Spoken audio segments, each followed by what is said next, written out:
interestingly enough, is the Meters, who we've already talked about funk a good amount, and they are really, one of the originators of funk. So it's interesting that we're kind of talking about them later on, but it's just kind of how the timeline works out.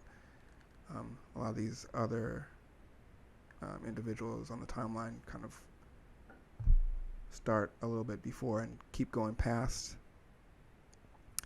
But in the case of the Meters, their highlight really was in this time period where funk was just getting developed, and then kind of broke apart a little bit early on. We'll talk about that in a second.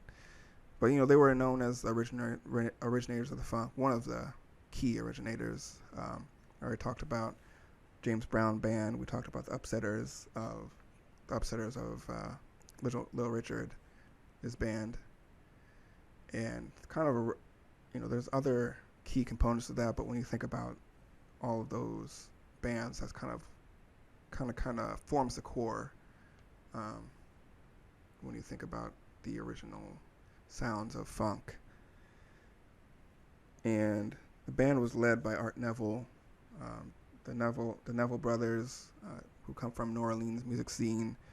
That includes Art's brother Aaron. They were formerly named the Neville brothers, and they were known as Alan Toussaint's studio band, crafting their rhythmic sound at that time. And Alan Toussaint is, of course, another big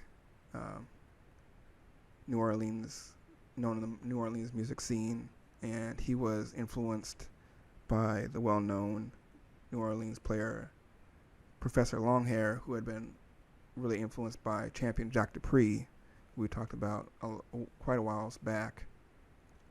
Champion Jack Dupree had his song Junker Blues that was eventually renamed as Fat Man, and Fats Domino.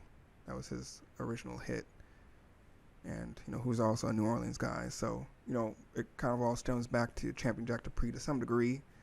I think that was one of the things about Champion Jack Dupree, was not really well known, but his footprint is pretty wide.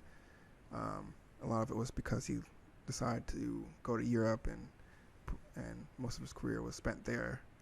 And he's kind of a guy who laid a little bit low as far as the industry. But just to kind of highlight that little bit of lineage right there, and how we get to the Meters and Neville brothers. And the key with the Neville brothers and the Meters is they always had kind of this focus on rhythm. It went ever since they started playing together, going back to high school. They were known as the Hacketts. They recorded Mardi Gras Mambo, which was kind of gained a following in the R&B community. And then in 1969, Art Neville formed the Meters, and they had a sound focus that was shaped and resembled like Sly Stone. And together they put hits together like the Sissy Strut, Look Up Pie Pie, and Chicken Strut, which were all instrumentals. And they continued to support Toussaint's productions during working on many of his albums, and many of the albums he produced, like Dr. John, Lee Dorsey, Robert Palmer, and Patti LaBelle, including her 1975 hit, Lady Marmalade.